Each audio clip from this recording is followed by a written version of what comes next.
RMDs are kind of on the line. I think I'm going to toss it to you, Tyler, because RMDs are changing again with Secure 2.0, right?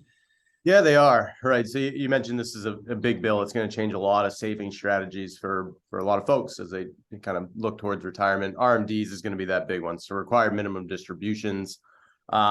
Just a reminder to folks that when you hit up to this point, it was age 72, and actually the first Secure Act pushed that back from 70 and a half. So they keep allowing you to keep money invested for a little bit longer. But a required minimum distribution is that once you hit that age, the government says you got to take a percentage of your account out. What they're doing is they're taking the value of your account at previous year end and dividing it with a number associated with your age. And that gives you the amount of money you have to take out of the account, or your required minimum distribution. Essentially what they're doing is they're kind of pushing taxation on you. These are pre-tax accounts. They've been getting tax deferral over time. So the government's coming to get their cut. So they are pushing that back to 73. So in 2023, anyone who turns 73 will have to take a required minimum distribution. You have up until on your first required minimum distribution. So if you turn 73 this year, you have all the way till April 1st of 2024 to take that distribution. After that, you have to take your required minimum distribution by the end of the year every single year, right? So if you decide that you wanted to wait this year to take your required minimum distribution in April, you would still have to take one by year end in 2024. So you'd be taking 2 distributions in that year. And then every year moving forward, you'd have to take it out by December 21st. They are going to push that, December 31st. They are going to push that back to 75 in 2033. So I guess they're getting ahead of making changes and realizing that people are going to live a little bit longer. So in 2033, they push it from 73 to age 75. They have made some changes. So today, if anyone's holding a Roth IRA, you don't have to take a required minimum distribution out of that. It's actually one of the really nice benefits of that type of account. But up until Secure Act 2.0, if you had a Roth 401k or work plan, you did have to take a required minimum distribution.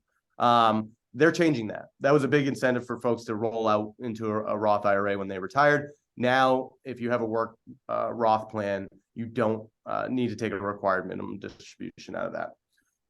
There is a penalty. So if you don't take your required minimum distribution before this act, you would be penalized for 50% of the amount you need to take out. So if you needed to take out $2,000 for that year and you didn't do that, they were going to tax you with a penalty of $1,000. It's a pretty substantial tax. I think it's one of the largest the IRS imposes on folks for issues. But they made a change to that. They've reduced that from 50% down to 25%. And then they say that if you take care of this in a timely manner, so maybe you realize you missed your RMD and early in January, you go and take it, they're only going to penalize you 10%.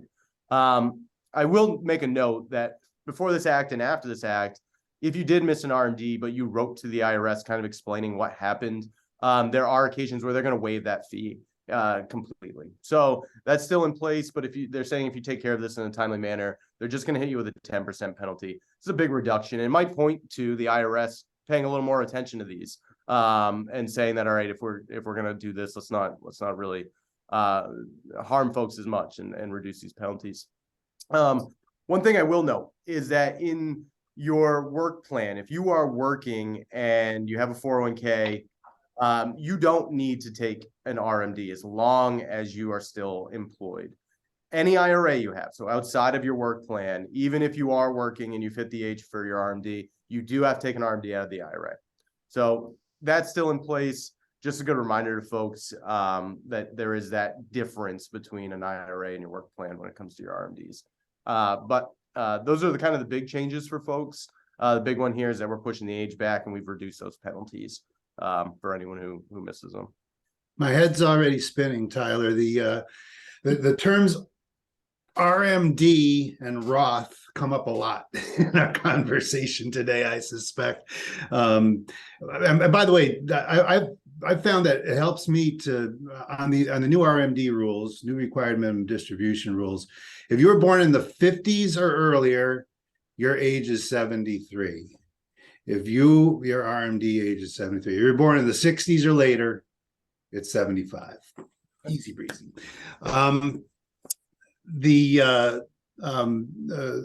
Other thing I'd point out is you mentioned this, but I just want to make sure I clear up any confusion.